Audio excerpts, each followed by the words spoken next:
कहानी का ये 13वां भाग देखने से पहले इसके पहले सभी भाग अवश्य देखें।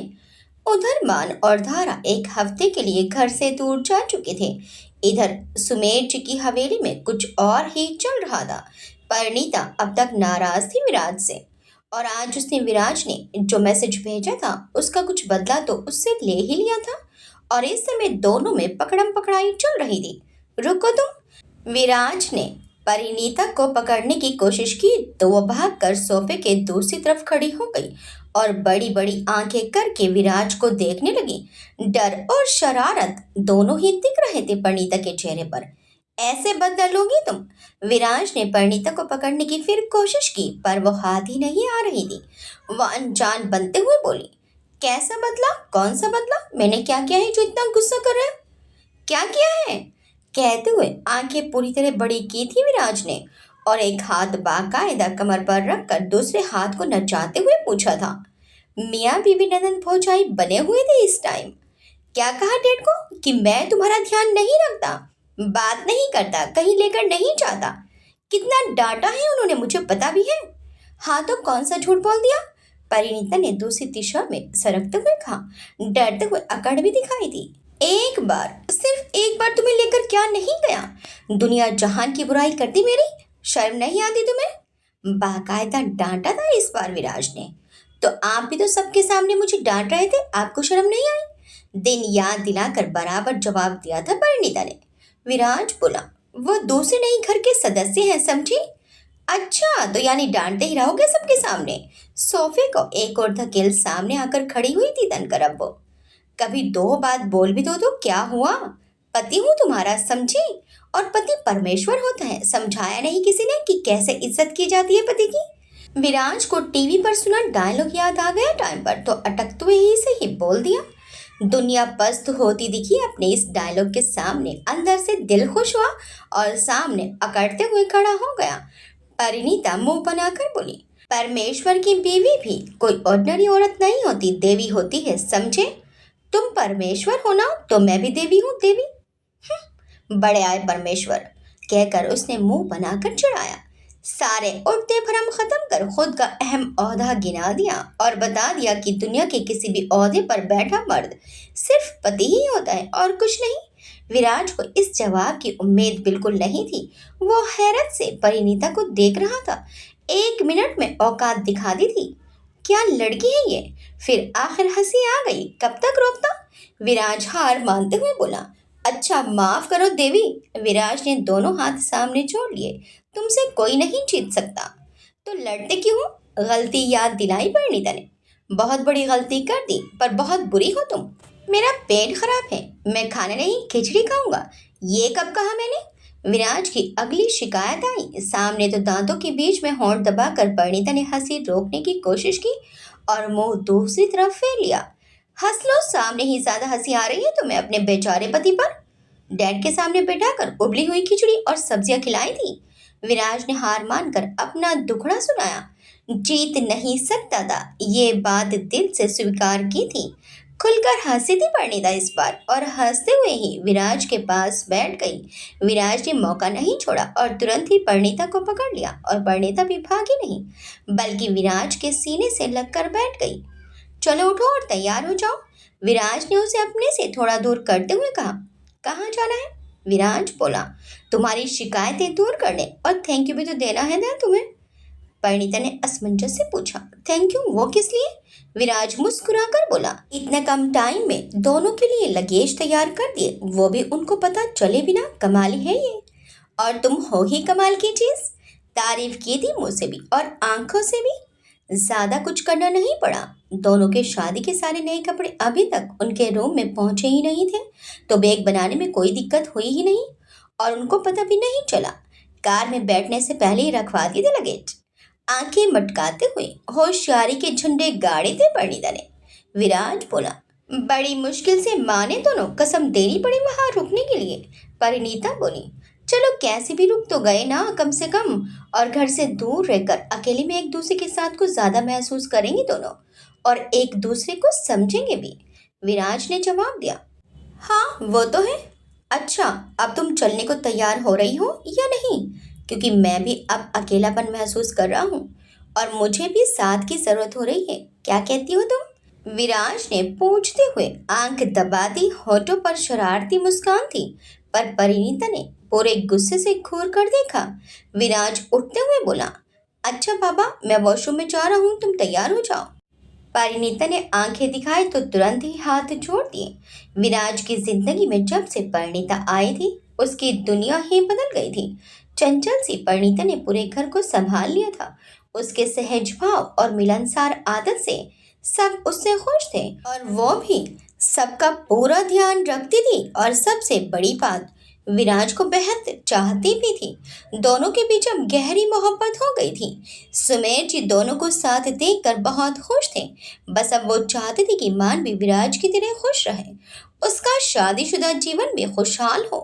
उन्होंने हमेशा यही चाहा है कि उनके साथ जो हुआ उनके बच्चों के साथ ना हो।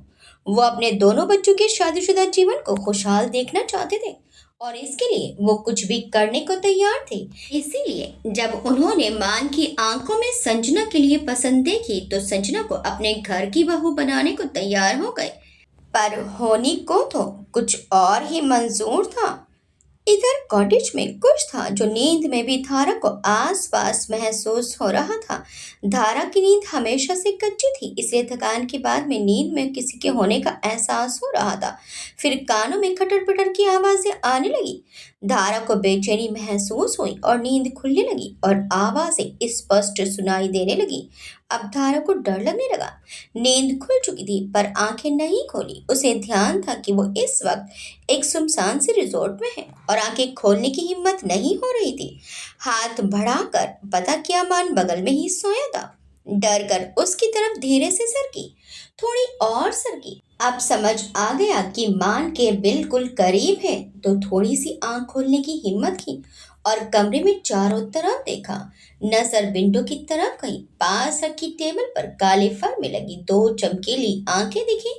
कुछ कुतरने जैसी आवाजें आ रही थी। बस कुछ ही पल में एक जोरदार चीख कमरे में गूंजी। मान हड़बड़ाकर उठा और तुरंत ही साइड लैंप ऑन किया।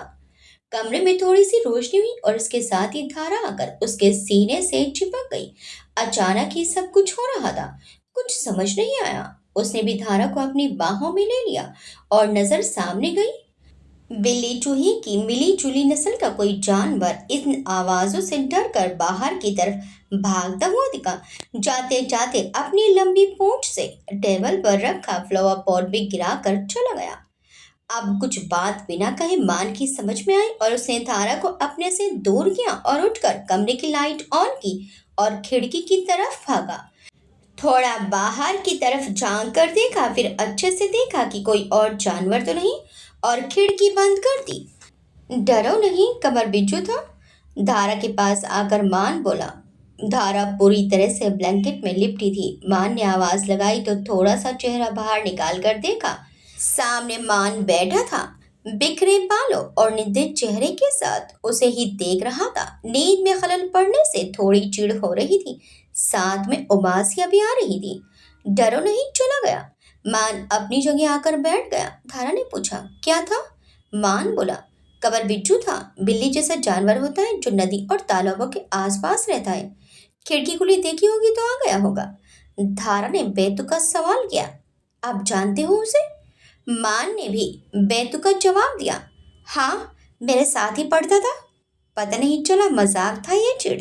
धारा मुंह देखने लगी। सॉरी, मैं डर गई थी। मान बोला, कोई बात नहीं, पर अब ये विंडो मत खोलना, जंगल है और भी जंगली जानवर घूमते होंगे यहाँ। धारा बोली, ठीक है, आप सो जाइए और एक छोटी सी लाइट जलने देना, नहीं तो नींद नहीं आएगी मुझे।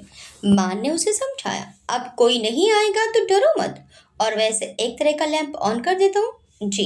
धारा फिर से अपनी जगह खिसक कर लेट गई, पर इस बार पूरी तरह से ब्लैंकेट में लिपटी थी। लेटे ही थे कि रूम में लगा इंटरकॉम बजने लगा। मान ने फोन उठाया। बात करते हुए ही मुंह पर चिढ़ दिखने लगी। वो चिढ़कर बोला, कैसी वाहियात बातें कर रहे हो? वो डर गई थी, कबर बिच्छू आ गया था कमरे में, समझे? उसी को देखकर चीखे थी। अब दोबारा फोन मत करना। बिना सामने वाले के सुने फोन का रिसीवर जोर से पटक कर रखा। धारा ने पूछा, कौन था? मान बोला। यहाँ का मैनेजर? धारा ने पूछा। क्या कह रहा था? तुम्हारी चीख गूंजी थी, सब तरफ उसकी तारीफ कर रहा था। अब सो जाओ। फोन पर हुई बात के बाद ज्यादा चिढ़ा हुआ लगा। उससे डर कर धारा ने भी आंखें बंद कर ली, वरना नींद तो खुली चुकी थी और मन था बातें करने का। आंखों के आगे वही सब आ रहा था। फिर उसका मान के सीने से लग जाना याद आया और मान का उसे खुद की बाहों में समेट लेना। चेहरे पर मुस्कान आ गई सोचते हुए। गहरी नींद में सोते हुए मान को देखते हुए कुछ देर में ही सही उसे भी नींद आ ही गई। सुमेर जी की हवेली में इस समय कलावती जी भड़क रही थी। कोई कहेगा कि ये मजबूरी में की हुई शादी है। आज 6 दिन हो गए उन दोनों को गए हुए, न मिलकर गई न बताकर, बस घर से निकले और पहुंच गए हनीमून मनाने। एक बार भी फोन करके बात नहीं की जाने के बाद ये कोई तरीका हुआ? कलावती जी ने चम्मच भर रबड़ी अपने मुंह में भरी और बुरा मानती हुई बोली। रात को सभी एक साथ बैठे थे डिनर के लिए। अरे जीजी, रोज ही तो मान से बात होती है, धारा भी बात करती है साथ में, आपको तो रोज ही पूछती है। सरस्वती जी ने उनकी थाली में दाल परोसते हुए बताया। रहने दो, बातें ना बनाओ, सब पता है मुझे। कलावती जी ने नाराजगी दिखाते हुए कहा। खाना खाते हुए गुस्सा नहीं करते कलावती, वरना खाना तन को नहीं लगता। सामने बैठे रघुवीर जी ने कलावती जी से कहा। दादी बुआ, जितना नाराज होना है मुझसे हो लो आप, और जितना मन चाहे उतना डांट भी लो, मैं सुन लूंगा, क्योंकि उनको यहाँ से मैंने भेजा था, वो भी झूठ बोलकर। राज ने कलावती जी से कहा। जितनी बातें बनानी है बना लो, मुझे पता है ये सब उस लड़की की संगत का असर है जो सब ऐसे होते जा रहे हैं। अब तो भी झूठ बोल रहा है। कलावती जी कहाँ मानने वाली थी। विराज बोला। मैं झूठ नहीं बोल रहा दादी बुआ, सच में ये मेरा ही सरप्राइज प्लान था दोनों के लिए, और कल तो आ ही जाएंगे दोनों। आपका जितना मन हो उतना डांट लेना दोनों को। कलावती जी बोली। हाँ, ऐसा समझाए मुझे, इतने दिनों बाद बेटा घर वापस आएगा और मैं उसे डांटूंगी। डांटने का मन तो उस लड़की को होता है जो ऐसे धोखा देकर गई सबको। उसे याद करना बंद कीजिए बुआ जी, खासकर मान के सामने।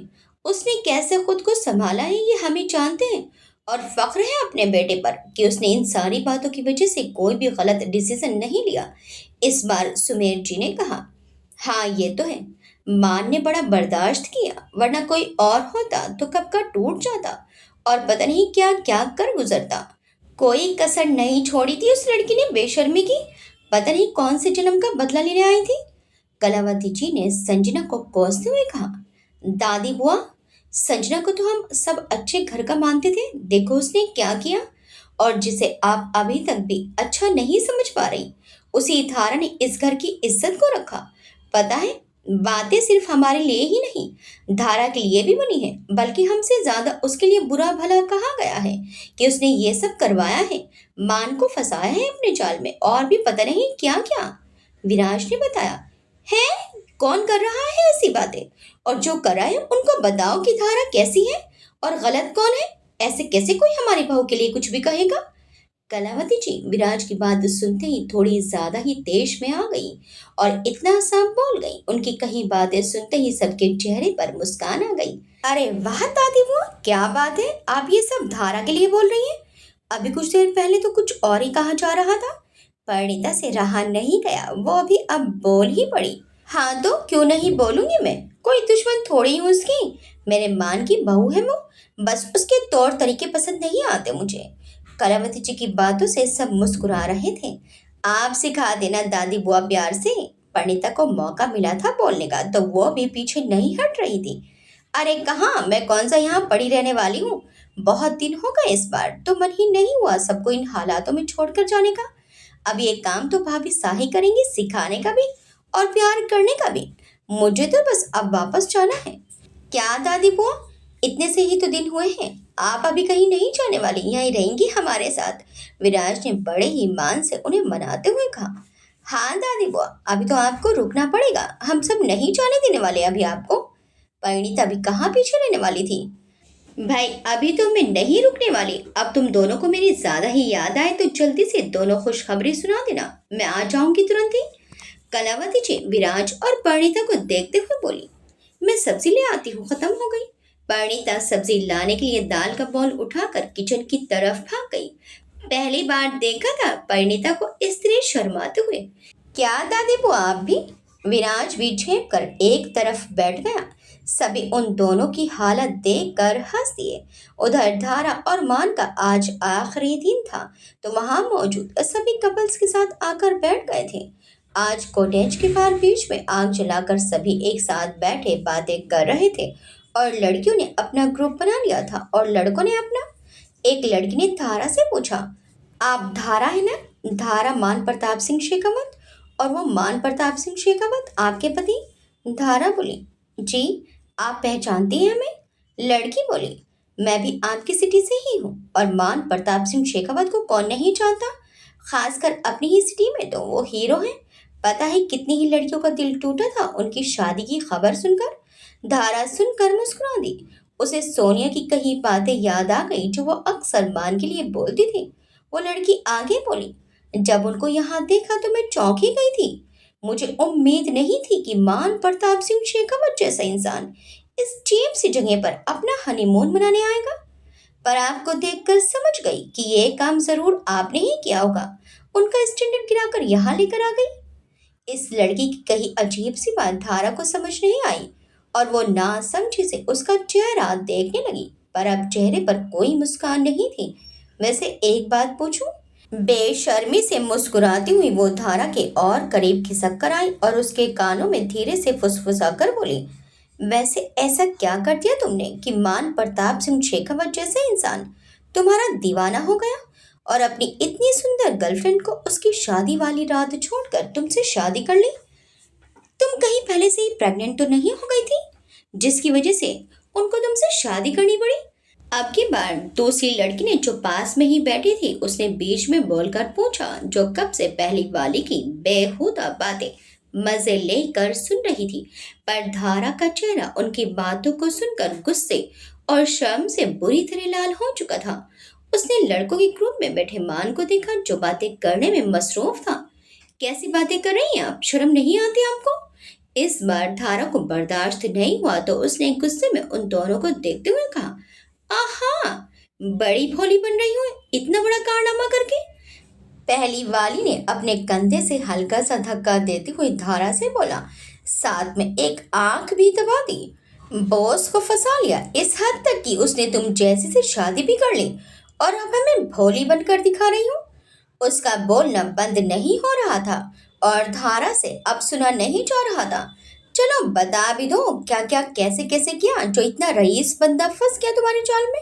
अब बता भी दो यार, कसम से पहले ही मिल जाती ना तुम तो तुमसे टिप्स लेकर कोई ना कोई रईस बंदा मैं भी फंसा लेती। उस लड़की की बातें सुनकर वहां बैठी बाकी सभी लड़कियां जोर से हंसी। Shut up! धारा ने जोर से गुस्से में चीखते हुए कहा। अपनी जगह से खड़ी हो गई वो और उसकी चीख सुनकर मान भी अब उसे देखने लगा। गुस्सा इतना ज्यादा था कि सांस ही भारी होने लगी थी। कुछ पल उन लड़कियों को खोलकर धारा ने अपनी आंखें उनकी तरफ से फेर ली थी।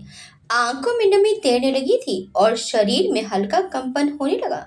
बड़ा गुस्सा आ रहा था उन सब लड़कियों पर। बिना जाने कितना कुछ कह दिया था उसे सबने। मान धारा के पास चला आया। क्या हुआ धारा, इतने गुस्से में क्यों हो? कुछ बात हो गई क्या? मान ने धारा के पास आकर पूछा। नहीं कुछ नहीं हुआ, चलो पैकिंग करनी है मुझे। धारा अपने कॉटेज की तरफ जाने के लिए मुड़ गई। एक मिनट रुको धारा, हुआ क्या है कुछ बताओगी? मान ने धारा को रोकते हुए सख्ती से पूछा। अब सभी अपनी जगह से खड़े हो चुके थे। कहा ना कुछ नहीं हुआ। मन खराब हो गया था, थोड़ा गुस्सा मान पर भी निकला और चिढ़कर जवाब दिया था उसने। मत बताओ, पर मुझे अंदाजा है कि क्या हुआ होगा क्योंकि मैं वहां बैठा वही बेहुदा बातें सुन रहा था जो शायद इन लोगों ने तुमसे भी कही है, इसलिए गुस्सा होना। मान ने धारा का हाथ पकड़ लिया ताकि उसे जाने से रोक सके और बोलते हुए वहां खड़े सभी लोगों को देखने लगा। दिल दिमाग और मन सबके पास है। किसी ने उसे अपनी अच्छी सोच और विचारों से मंदिर बना रखा है तो वहीं किसी ने उसे गंदगी और कचरे से भरकर डस्टबिन बना रखा है। ये आप पर है कि आप अपने अंदर क्या रखना पसंद करते हो। ये लोग कचरा पसंद लोग हैं, इनको डस्टबिन ही बने रहने दो।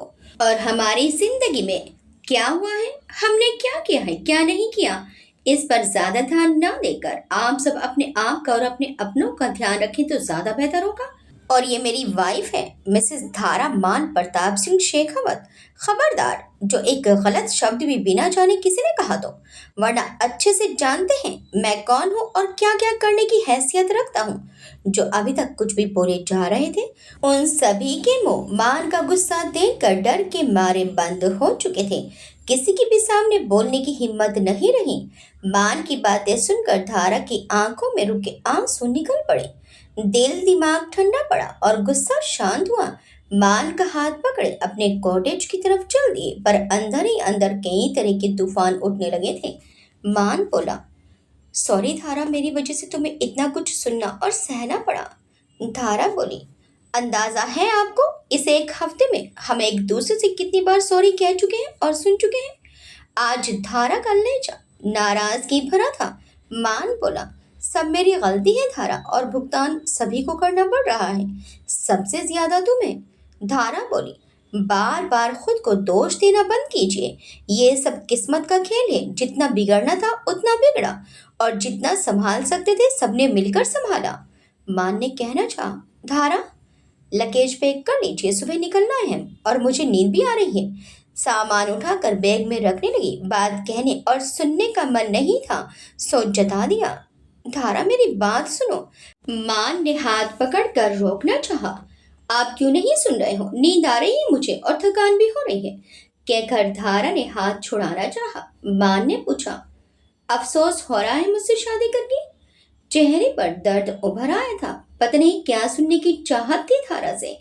कुछ दिन का बना रिश्ता बड़ा अहम लगने लगा था। कुछ पल बाद भी जवाब नहीं मिला। जो उम्मीद धारा से थी वह खुद भी पूरी ना कर सकी। अपनी ही सोचों में गुम, कोई जवाब देते ना बना या दिल नहीं कर रहा था बोलने का। ठीक है, खिड़की और गेट ठीक से बंद करके सोना। धारा का हाथ छोड़कर मान कमरे से बाहर निकल गया। अपने जहन में उलझी धारा पलंग के किनारे बैठ गई और सिसक उठी। वो काफी देर तक करवटें बदलती रही। मान को गए 2 घंटे हो चुके थे। कब से इंतजार कर रही थी। लगा था कि कुछ ही देर में आ जाएगा, पर अब उठकर टाइम देखा, रात के 11 बज चुके थे। चिंता हुई, फोन उठाकर कॉल लगाया। पूरी बैल गई, पर फोन उठा नहीं। काफी बार कमरे में टहलते हुए फोन लगाया, पर बार बार वही। धारा का जी घबराने लगा। अपने कंधों पर स्टॉल डालकर वो रूम से बाहर निकल गई। बाहर सब तरफ अंधेरा पसरा हुआ था। सभी कॉटेज के आगे लगे बल्ब जल रहे थे। उन्हीं से थोड़ी बहुत रोशनी हो रही थी कि कुछ दिख रहा था। सभी कॉटेज के दरवाजे बंद थे। इस वक्त सुनसान बियाबान लग रहा था। इस माहौल में मान कहाँ गया होगा? कितनी देर हो गई उसे गए हुए? फोन भी नहीं उठा रहा था। दिमाग में सवाल हथौड़े की तरह बजने लगे। धारा को समझ नहीं आ रहा था कि इतनी रात में क्या करे, कहाँ जाए अकेली। फिर हिम्मत करके बाहर निकल गई। कुछ दूर आसपास देखा, पर मान कहीं नहीं दिखा। उसे अंदाजा नहीं था कि इस अनजान अकेली जगह वो कहाँ मिलेगा। फिर कुछ सोचकर धारा लेक की तरफ चल दी। मान थोड़ी देर के लिए ही सही, पर रोज ही इस तरफ जाया करता था। ये उसकी फेवरेट जगह थी इस रिजोर्ट की। इसी से धारा ने अंदाजा लगाया कि वो इस तरफ ही गए होंगे। हल्की रोशनी में धारा धीमे कदमों के साथ लेक की तरफ बढ़ रही थी। झिंगरों और जंगली जानवरों की आवाजें आ रही थी। पेड़ पर बैठे उल्लू डरावनी सी आवाजें निकाल रहे थे। इस पूरी जगह पर जानवरों के अलावा सिर्फ धारा ही अकेली इंसान थी। ऊपर से घनघोर अंधेरा बढ़ता जा रहा था। कॉटेज से आती रोशनी दूरी की वजह से अब दिख नहीं रही थी। पत्तों की खड़खड़ाहट हुई और धारा ने चौंक कर पीछे देखा। कोई नहीं था। डर से धारा का पूरा जिस्म कांप उठा जब उसने देखा कि वो रात में कितनी दूर अकेली निकल आई है। सामने लेक का पानी चांद की रोशनी में चमक रहा था और सुनसान पेड़। इस इलाके में धारा को कोई नहीं दिखा। फिर भी उसने एक बार आवाज लगाई, शेखावत साहब। कांपती हुई धारा की आवाज का कोई जवाब नहीं आया। एक बार और हिम्मत करके उसने अपना मुंह खोला, पर उसके पहले ही पास के पेड़ पर बैठा उल्लू उड़ता हुआ धारा के सिर के ऊपर से निकला और इतनी करीब से निकला कि उसके पंख धारा के सिर और चेहरे को छू गए। धारा की चीख चारों तरफ गूंज उठी। पीछे से तेजी से किसी के कदमों की आहट आने लगी, जो हर पल धारा को अपने पास आती महसूस हो रही थी। डर के मारे आंखों से आंसू निकलने लगे और रोती कांपती धारा अब सब तरफ देख रही थी, ताकि खुद को कहीं सेफ जगह छुपा सके। डर के मारे पूरा शरीर कांप रहा था उसका। वो कदम आगे बढ़ाती उसके पहले ही दो हाथों ने उसके कंधे को जकड़ लिया। धारा का पूरा वजूद कांप गया। इस बार चीख भी नहीं पाई। धारा उन हाथों की छुअन के साथ जानी पहचानी आवाज आई और धारा को उन हाथों ने अपनी तरफ घुमा लिया।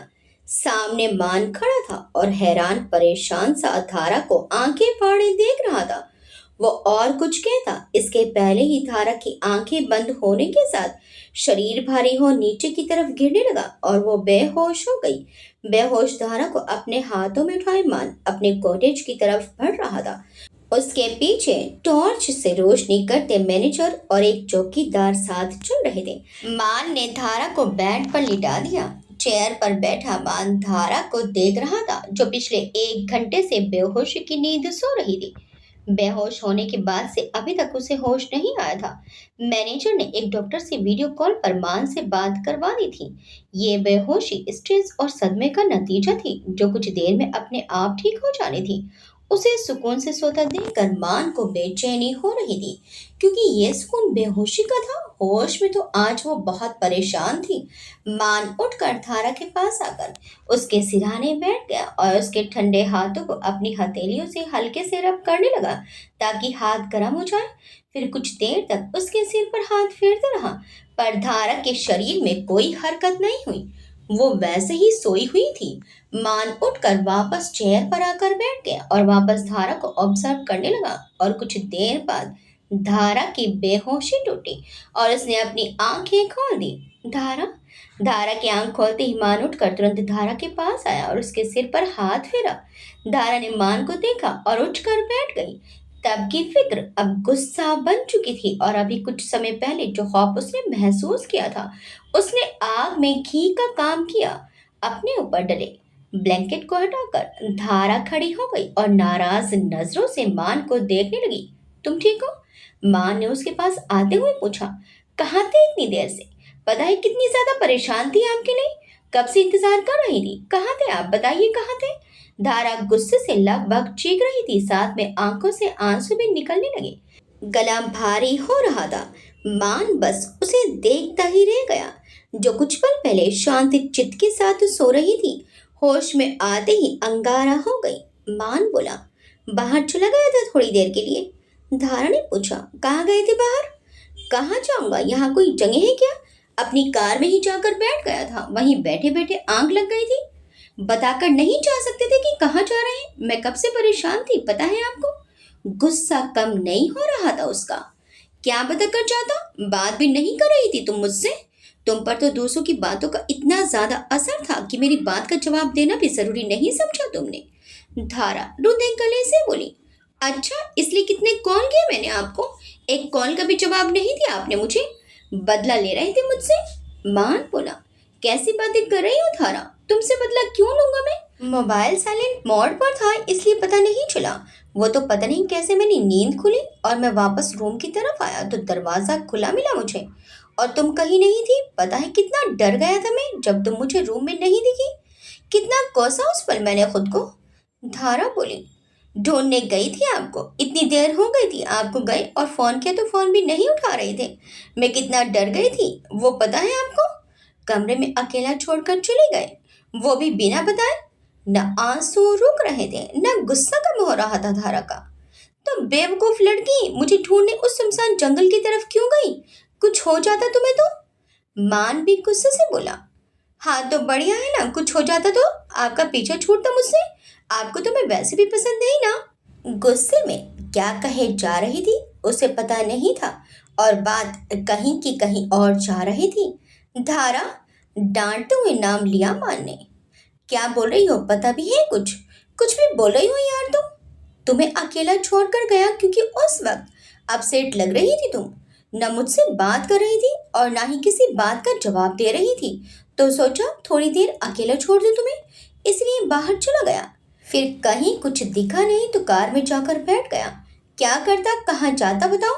अकेले बैठे बैठे कब नींद लगी पता नहीं चला। फोन भी साइलेंट मोड पर था।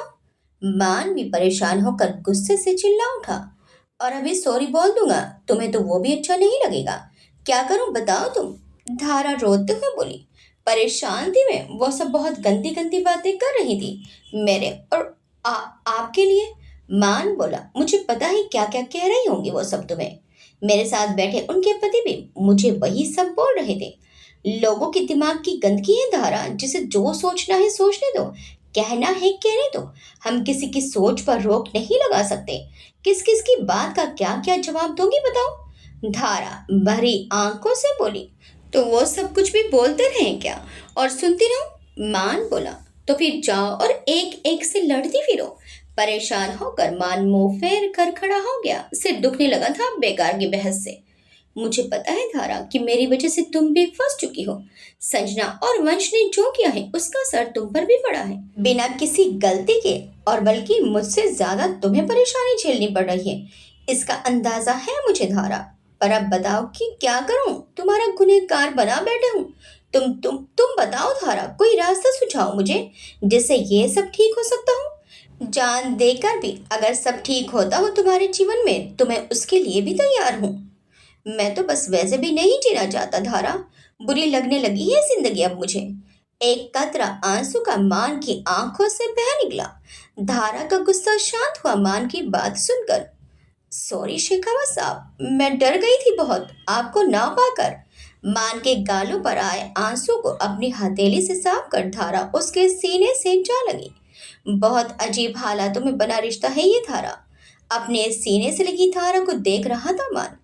और ये रिश्ता मुझे निभाना है शेखावत साहब। खबरदार जो आप कभी मरने की या मुझसे दूर होने की बात कही तो। मान के सीने में अपना चेहरा छुपाती धारा ने कहा। फिर यही सब सुनने को मिलेगा, सोच लो। मान ने भी उसे अपनी बाहों के घेरे में लेते हुए पूछा तो धारा बोली, आप रहेंगे ना साथ, मिलकर जवाब दे देंगे। मान ने पूछा, पहले क्या हो गया था फिर। धारा बोली, डर गई थी मैं। मान ने कहा, तुम डर गई थी। धारा बोली, हाँ, अब डरने लगी हूँ। लोगों की बातें, आपको खोने का डर। पहली बार मुझ पर यह डर हावी हुआ है। इससे पहले कोई था ही नहीं जिसके नहीं होने होने से कोई फर्क पड़े या बातें दिल को लगे। ये सुनकर चेहरे पर एक भीनी सी मुस्कान आ गई मान के। और मान को देखकर धारा के चेहरे पर। इधर धारा के घर रात के वक्त पुलिस वालों ने पूरे घर की तलाशी लेते हुए सारा सामान बिखेर दिया था। मयंक जी को गिरफ्तार कर लिया गया था गहने चोरी करने के इल्जाम में, और ये इल्जाम लगाया था उनकी दूसरी बीवी ने, जो इस वक्त पुलिस वालों के साथ खड़ी थी और मयंक जी को हजारों गालियां दिए जा रही थी।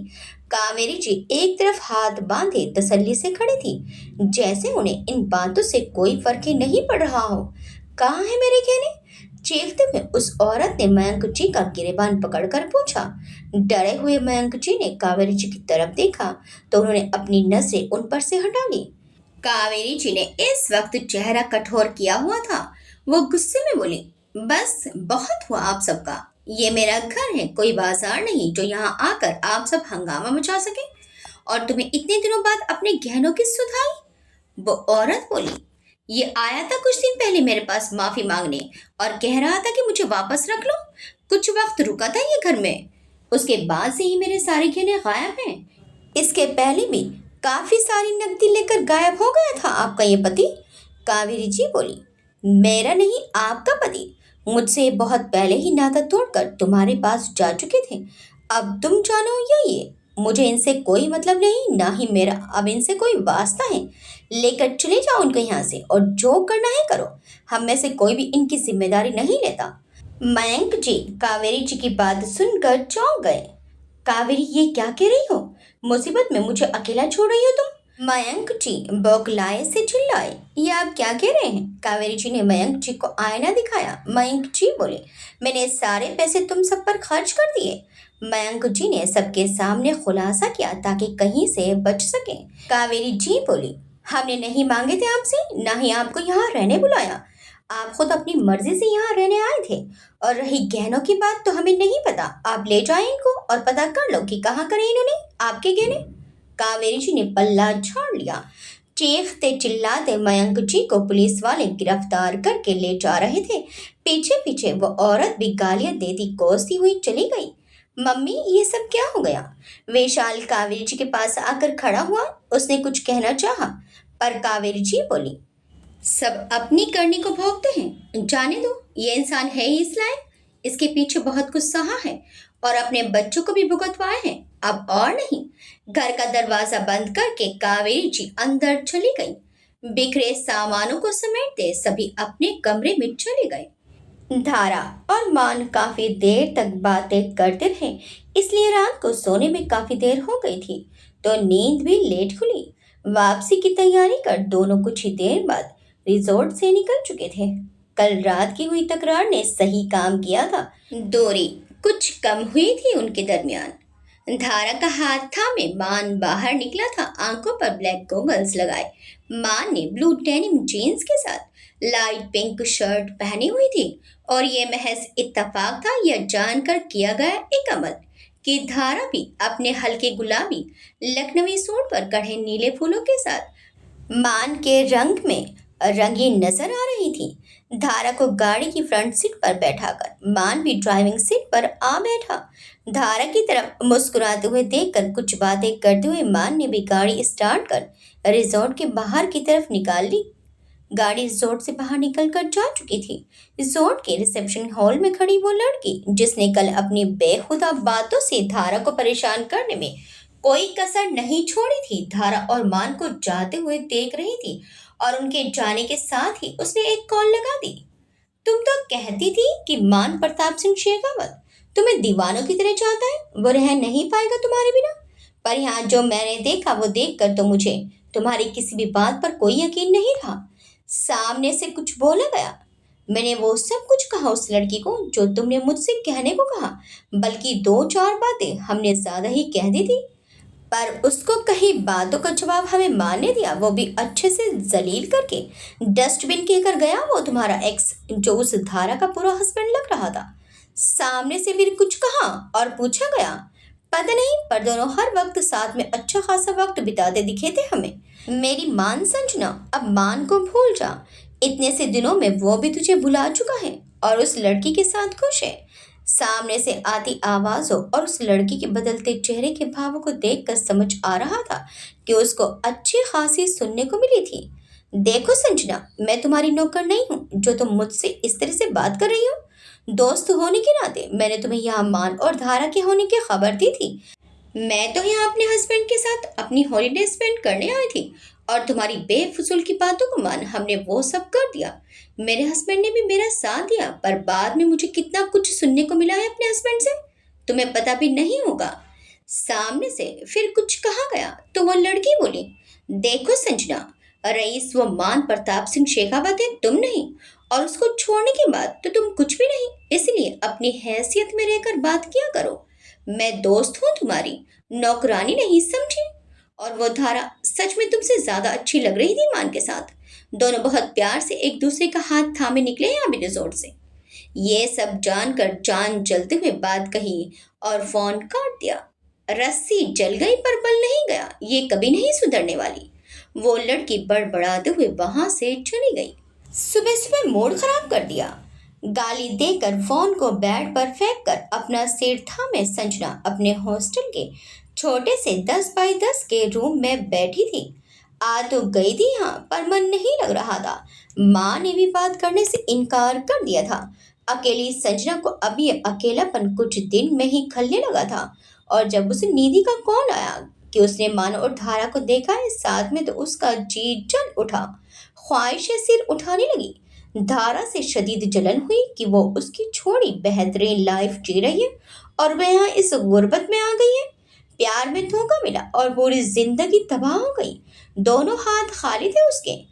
तुम्हें तो मैं मान की जिंदगी से निकाल बाहर फेंकूंगी धारा, वो मेरी जगह है और वो मुझे वापस चाहिए कुछ भी करके। बड़बड़ाती हुई संजना का ध्यान घड़ी पर गया। काफी देर हो चुकी थी। वो अपना तौलिया और कपड़े लेकर बाहर बने कॉमन बाथरूम की तरफ भागी। कहीं आज भी पानी खत्म हो गया तो उसे आज भी बिना नहाए ही जाना होगा ड्यूटी पर। मुश्किलें बहुत थी, जो भुगतान थी कर्मों का। इधर मान और धारा घर पहुंचने वाले थे और आज ही कलावती बुआ ने वापस जाने का फरमान सुना दिया। बड़ी मान मनुहार के बाद एक दिन और रुकने को मानी थी, ताकि एक दिन मान और धारा के साथ भी बिता सके। दोनों ने खुद फोन पर उनको रुकने की 1000 मिन्नत की थी, फिर मान की कसम देने के बाद मानी थी। 12 बजे तक दोनों हवेली के गेट पर थे। परिणीता दोनों की आरती उतार रही थी और अब जिद कर रही थी कि मान धारा को उठाकर अंदर लेकर जाए, ताकि वो भी उन दोनों की वीडियो बना सके, जैसी मान ने बनाई थी, जिसे मान और धारा ने सिरे से खारिज कर दिया। घर में मौजूद सभी घर वालों के बीच ना वो ऐसा कर सकते थे, न चाहते थे ये सब करना। परिणीता की जिद पूरी नहीं हुई तो मुंह बनाकर खड़ी हो गई। क्या बेकार की जिद कर रही हो परिणीता? घर में सब बड़े बैठे हैं और अंदर इंतजार कर रहे हैं, चलो। विराज ने समझाने की कोशिश की तो परिणीता मुंह बनाकर बोली, तो उस दिन भी तो सब थे, फिर मुझे क्यों उठाया था?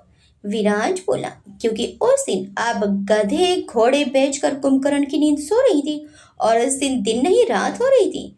आपको उठाना मजबूरी थी, समझी, वरना रात भर गाड़ी में ही सोना पड़ता। चलो अब अच्छे बच्चों की तरह बात मानो और अंदर चलो। बड़ी मुश्किल से मानकर परिणीता अंदर जाने को राजी हुई थी, पर मुंह फुला लिया था गुस्से में।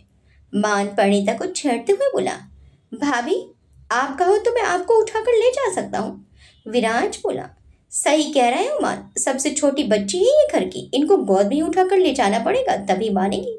परिणीता ने दोनों को घूर कर देखा था। बदले में दोनों भाई ने दांत दिखा दिए। सभी से मिलकर और बातचीत करके मान धारा को लेकर अपने रूम में आया। अंदर आकर रूम की लाइट ऑन करने के लिए धारा ने जैसे ही अपना हाथ आगे बढ़ाया, मान ने उसका हाथ पकड़कर लाइट ऑन करने से रोक दिया। ऐसा करने पर धारा ने आश्चर्य से मान की तरफ देखा। उसका चेहरा अंधेरे कमरे में भी रोशन होता दिख रहा था। मान उसके करीब आया और उसकी आंखों में देखकर मुस्कुराते हुए आंखों के इशारे से पूछा, क्या हुआ? धारा ने हल्के से गर्दन ना में हिला दी। वो मान की आंखों में खोती इसके पहले ही मान ने उसे कमरे के कोने की तरफ इशारा करके देखने को कहा। मान की आंखों के इशारे में बंधी धारा ने मान के बताए इशारे की तरफ देखा। आंखों में बेतहाशा चमक और चेहरे पर दमकती खुशी के साथ धारा सामने बेयकीनी से देख रही थी। दोनों हाथ से अपना मुंह ढक कर वो खुद को चीखने से रोके हुए थी और उसकी हालत देखकर मान के मुस्कुराते चेहरे पर हंसी आ गई। धारा की आंखें और चेहरा दोनों इस वक्त चमक रहे थे। मान ने कमरे का डोर बंद किया और उस अंधेरे कमरे के कोने से आती नीली लाइट की तरफ धारा बढ़ गई। एक छोटा सा एक्वेरियम उसके कमरे में रखा हुआ था। उसमें से आती नीली रोशनी में रंग बिरंगी छोटी छोटी मछलियां तैरते हुए इधर उधर भाग रही थी। एक्वेरियम के पास जाकर धारा फर्श पर घुटने मोड़ कर बैठ गई और कांच की दीवार में सिमटी पानी की दुनिया में भागते उन छोटे छोटे जीवों को देखने लगी। जैसे ही धारा ने अपना हाथ एक्वेरियम के वाल पर रखा, एक गहरे कत्थई रंग की मछली जिसके शरीर पर छोटे छोटे पीले डॉट्स थे, धारा के हाथ के पास आकर अपने मुंह से हाथ को छूने लगी। वो बार बार हाथ के पास आती और वाल से टकराकर पीछे हो जाती। उसके साथ 2 ऑरेंज और सिल्वर कलर की मछलियां भी आ गईं, यही खेल खेलने। धारा की खुशी बच्चों सी लग रही थी। वो उनकी अठेलियों से खिलखिला उठी। कैसा लगा सरप्राइज? धारा के पीछे आकर बैठे मान ने धारा के दोनों कंधों पर हाथ रखा और खुद भी उन मछलियों को देखकर उनके साथ खेलने लगा। धारा ने खुश होकर पूछा, ये आपने किया है? मान उसे देखकर बोला, मैं ही तो करूंगा, और कौन करेगा? तुम्हें पसंद था ना फिश के साथ खेलना? अब जब भी जितना भी मन हो इनके साथ खेलती रहना। अब बताओ कैसा लगा? धारा खुश होकर बोली, बहुत प्यारा, थैंक यू शेखावत साहब। ये लो। मान ने कहकर अपना हाथ धारा के आगे किया। हाथ में वही रंग बिरंगे स्टोन थे जो धारा ने लेक किनारे से बीने थे। धारा खुश होकर बोली, अरे ये इनको तो मैं भूल ही गई थी, ये आपके पास है। हाँ, मैंने रख लिए थे संभाल कर, अब इनको भी इस एक्वेरियम में डाल दो। और ये इनका खाना, इसको भी सीख लो कि कैसे खिलाना है। मान ने धारा से वो स्टोन पानी में डलवाए और साथ में फिश फूड भी डालना सिखाया कि कैसे कितनी मात्रा में डालना है। अब संभालो अपने इस गिफ्ट को। माँ ने खड़े होकर रूम की लाइट ऑन कर दी। सुनिए, धारा ने आवाज लगाई। हाँ कहो। माँ ने धारा की तरफ मुड़कर देखा। वो अभी भी वहीं खड़ी थी, एक्वेरियम के पास। थैंक यू, एक मुस्कुराहट के साथ धारा ने कहा। अरे अभी तो कहा था, फिर से क्यों? मेरी फीलिंग्स को समझने और उसे इम्पोर्टेंस देने के लिए, धारा ने मुस्कुराते हुए कहा, पर आंखों में आई बहुत हल्की नमी दर्शा रही थी कि वो भावुक हो रही थी। मैं कोशिश कर रहा हूँ धारा। मान धारा के पास आया, नीचे झुका चेहरा थोड़ा ऊंचा किया और आंख से निकलते आंसू तुरंत ही पोंछ दिए। मान धारा को ध्यान से देख रहा था। ये वो लड़की है जिसने मेरी दी हुई मामूली सी चीज को भी अभी तक संभाल कर रखा है और आज एक फिश एक्वेरियम को देखकर ही खुशी से भावुक हो गई। और एक संजना थी जिसे मैंने कई लाखों के महंगे और कीमती तोहफे दिए थे, और उन तोहफों का उसने क्या हश्र किया वो उसने देखा था। वंश की भेजी वीडियो में बर्थडे पर मान के दिए डायमंड ब्रेसलेट को पहनकर वो वंश के साथ, वो सीन याद आते ही मान ने अपना सिर झटक दिया। हमेशा ऐसी ही रहना धारा, इतनी ही प्यारी, इतनी ही इनोसेंस। धारा का चेहरा हाथों में भरकर मान ने उसका माथा चूम लिया। धारा की नजरें झुक गई मान के प्यार भरे स्पर्श से। चलो थोड़ा फ्रेश हो जाओ, नीचे चलते हैं, सब इंतजार कर रहे होंगे। आज का पूरा दिन दादी बुआ के साथ गुजारना है, वो फिर कल चली जाएंगी। धारा के कंधों को सिलाकर मान उससे थोड़ा दूर हुआ। चेहरा लाल हो गया था धारा का। जी। धारा वॉशरूम की तरफ मुड़ गई। सुनो, मान ने रोक लिया और धारा के पास गया। दादी बुआ दिल की बुरी नहीं है धारा, उन्होंने और दादी ने मुझे माँ से भी बढ़कर प्यार दिया है, बहुत ममता से पाला है, उनका हम सब बहुत मान करते हैं। तुम प्लीज उनकी बातों। धारा बोली, मैंने आपसे पहले भी कहा ना कि मुझे बुरा नहीं लगा उनका डांटना, और आप इस बात की चिंता मत कीजिए कि मैं बुरा मानकर उनसे बुरा व्यवहार करूंगी। मुझे यकीन है तुम पर कि तुम ऐसा कुछ नहीं करोगी। इतने महीनों से जो देख रहा हूँ तुम्हें, बस मैं तुम्हें उनके प्रति सहज करना चाह रहा था। अच्छा जाओ, अब तैयार हो जाओ, देर हो रही है। माँ ने कहा तो धारा फ्रेश होने के लिए चली गई। कुछ ही देर में दोनों फ्रेश होकर नीचे की तरफ चल दिए। अरे शिवाय सराम। मान के साथ नीचे आई धारा ने सामने ड्राइंग रूम में विराज के साथ बैठे शिवाय को देखा। बड़े दिनों बाद वो उससे मिली थी तो चहकते हुए उसके पास आई। धारा को देखते ही शिवाय अपनी जगह से खड़ा हो गया। उसकी नजर धारा पर स्थिर हो गई। मांग में भरा सिंदूर, माथे पर बिंदिया, गले में पहना मंगलसूत्र और दोनों हाथों में भरी भरी चूड़ियां।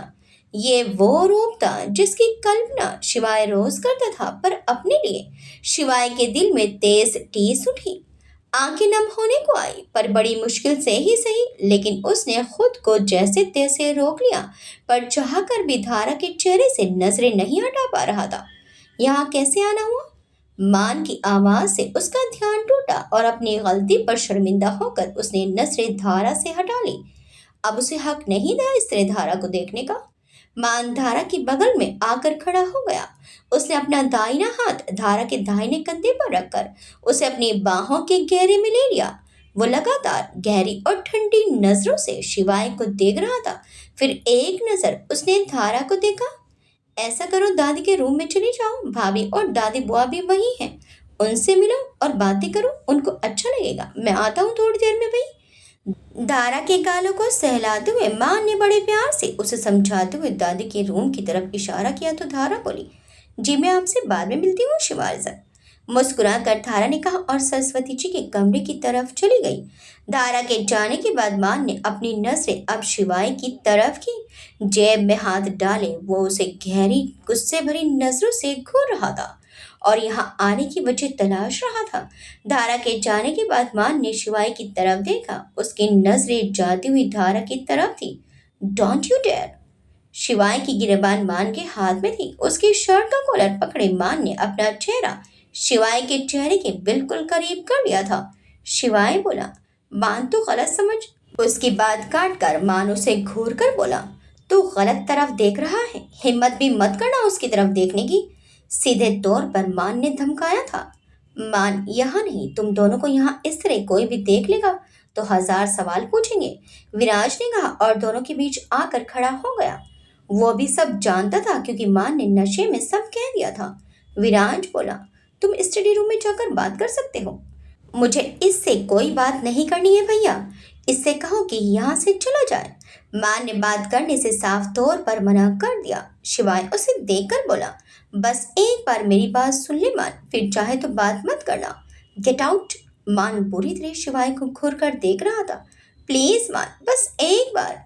शिवाय ने लगभग गिड़गिड़ाते हुए रिक्वेस्ट की थी।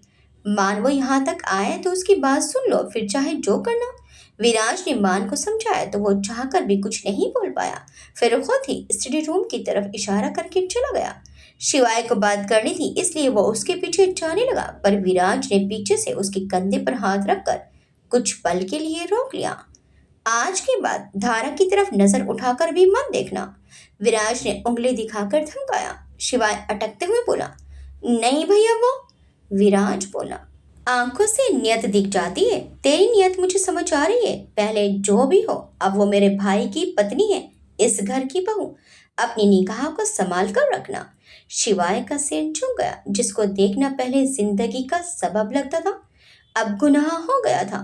जाओ और आराम से बात करना। शिवाय का कंधा थपथपाते हुए विराज ने उसे जाने का इशारा किया। प्लेट में उचटती सी नजर डाली थी संजना ने। सादा सा खाना था जो मेस में सभी के लिए बनता था। सबकी सेहत और स्वाद को ध्यान में रखकर इसी तरह का खाना बनाया जाता था, पर संजना से वो खाया नहीं जा रहा था। बड़ी मुश्किल से खाना फिनिश कर पाई थी क्योंकि झूठा खाना छोड़ने की सख्त मनाही थी। फोन के मेल बॉक्स को चेक किया पर कोई जवाब ना पाकर मुंह उतर गया। दूसरे हॉस्पिटल में उसने अप्लाई किया था पर अभी तक कोई जवाब नहीं मिला। यह हॉस्पिटल वापस उसे अपने शहर में ले जाता जिसको वो गलती से छोड़ आई थी, और अब अफसोस हो रहा था।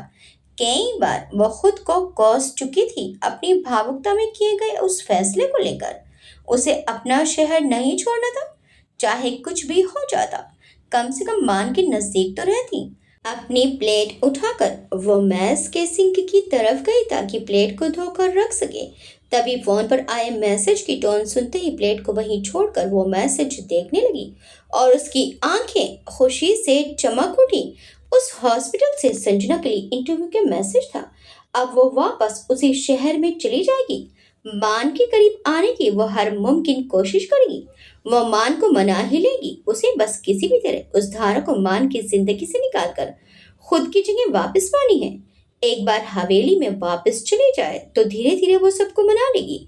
संजना अपनी प्लानिंग तैयार कर रही थी, मान की जिंदगी में वापस जाने की इस बात से बेखबर कि कुछ दिन पहले अनचाही शादी के बंधन में बंधे मान के दिल में धारा अपनी खास जगह बना चुकी थी।